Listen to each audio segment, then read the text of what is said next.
हिंदी साहित्य प्रथम वर्ष के विद्यार्थियों, द्वितीय प्रश्न पत्र की पुस्तक गद्य सागर से हम मोहन राकेश की कहानी मलबे का मालिक का लगातार अध्ययन कर रहे हैं। इसके जीवन परिचय को, मोहन राकेश के जीवन परिचय को हम पढ़ चुके हैं, जान चुके हैं। उसके बाद में कहानी प्रारंभ भी कर चुके हैं। भाग 1 में हम इसके कई कदम कहानी को पढ़ चुके हैं। पृष्ठ संख्या 28 के पर अब अंतिम गद्यांश पर आ जाइए। यहाँ से हम प्रारंभ करेंगे। यह मलबा, उसने अविश्वास के साथ पूछ लिया। मनोरी ने उसके चेहरे के बदले हुए रंग को देखा। उसकी बाह को थोड़ा और सहारा देकर जड़ से स्वर में उत्तर दिया, तुम्हारा मकान तो उन्हीं दिनों जल गया था। गनी छड़ी के सहारे चलता हुआ किसी तरह मलबे के पास पहुंच गया। मलबे में अब मिट्टी ही मिट्टी थी, जिसमें से जहाँ तहाँ टूटी और जली हुई ईंटें बाहर झांक रही थी। लोहे और लकड़ी का सामान उसमें से कब का निकाला जा चुका था। केवल एक जले हुए दरवाजे का चौखट न जाने कैसे बचा रह गया था। पीछे की तरफ 2 जली हुई अलमारियां थी, जिनकी कालीक पर अब सफ़ेदी की हल्की हल्की तह उभर आई थी।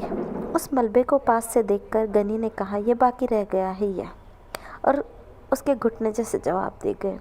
वो वहीं जले हुए चौखट को पकड़कर बैठ गया। क्षण भर बाद उसका सिर भी चौखट से जा सटा और उसके मुंह से बिलखने की आवाज़ निकली।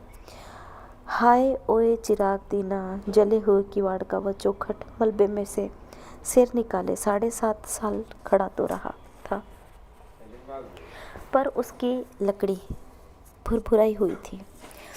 गनी के सिर से छूने से उसके रेशे झड़कर आसपास बिखर गए थे। कुछ रेशे गनी की टोपी और बालों पर आ रहे थे। उन रेशों के साथ एक केंचुआ भी नीचे गिरा, जो गनी के पैर से 6-8 इंच दूर नाली के साथ बनी ईंटों की पटरी पर इधर उधर सरसराने लगा। वह छिपने के लिए सुराख ढूंढता हुआ जरा सा सिर उठाता, पर कोई जगह न पाकर 2-1 बार सिर पटकने के बाद दूसरी तरफ मुड़ जाता। खिड़कियों से झांकने वाले चेहरों की संख्या अब पहले से कहीं ज़्यादा हो गई थी। उनमें चहमे गोइयाँ चल रही थी कि आज कुछ न कुछ जरूर होगा। चिराग दीन का बाप गनी आ गया है, इसलिए 7.5 साल पहले की वह सारी घटना आज अपने आप खुल जाएंगी।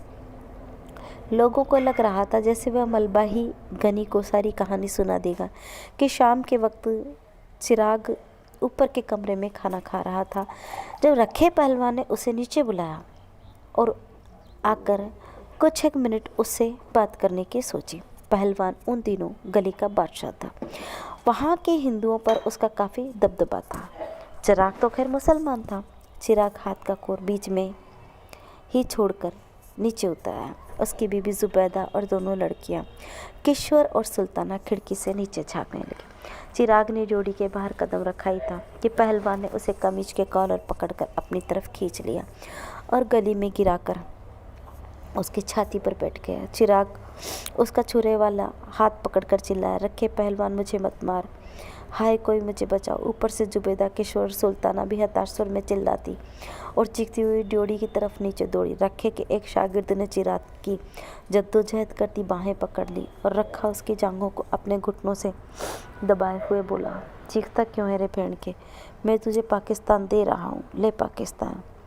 और अब तक जुबैदा, किशोर और सुल्ताना नीचे पहुँचे। चिराग को पाकिस्तान मिल चुका था। आसपास के घरों की खिड़कियाँ बंद हो गई थी। जो लोग इस दृश्य के साक्षी थे, उन्होंने दरवाजे बंद करके अपने को इस घटना के उत्तरदायित्व से मुक्त कर लिया था। बंद किवाड़ों में भी उन्हें देर तक जुबैदा, किशोर और सुल्ताना के चीखने की आवाज़ें सुनाई देती रहीं। रखे पहलवान और उसके साथियों ने भी उसी रात पाकिस्तान दे दिया, मगर दूसरे तब्दील रास्ते से। उसकी लाशें चिराग के घर में न मिलकर बाद में नहर में पाई गई।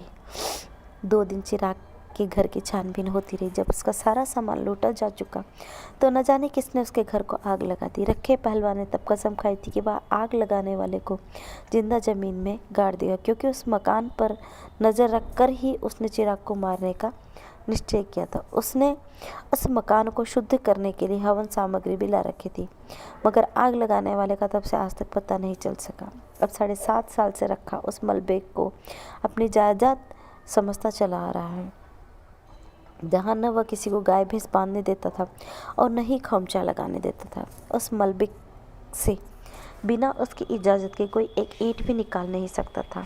लोग आशा कर रहे थे कि सारी कहानी ज़रूर किसी न किसी तरह गनी तक पहुंच जाएगी।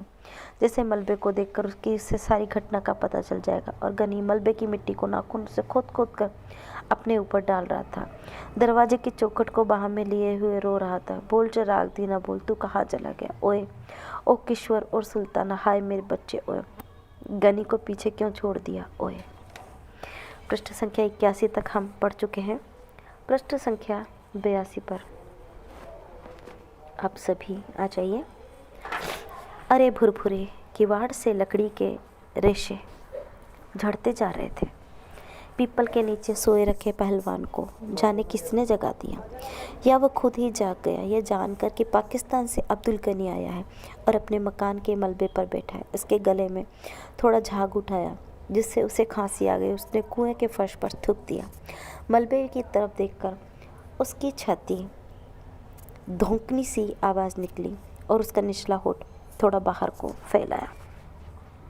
गनी अपने मलबे पर बैठा है। उसके शागिर्द लच्छे पहलवान ने उसके पास आकर बैठते हुए कहा, मलबा उसका कैसे है? मलबा हमारा है, पहलवान ने झाग से घकराई आवाज़ में कहा, मगर वह बैठा रहा। लच्छे ने आंखों में एक रहस्यमय संकेत लाकर कहा, बैठा है, बैठा रहे, तू चिलम ला। रखे की टांगें थोड़ी फैल गई और उसने अपनी नंगी जांघों पर हाथ फेर लिया। मनोरी ने अगर उसे कुछ बता दिया तो लच्छे ने चिलम भरने के लिए उठते हुए उसी रहस्यपूर्ण ढंग से कहा, मनोरी की क्या शामत आई है? लच्छा चला गया। कुएं पर पीपल की कई पुरानी पत्तियां बिखरी थी।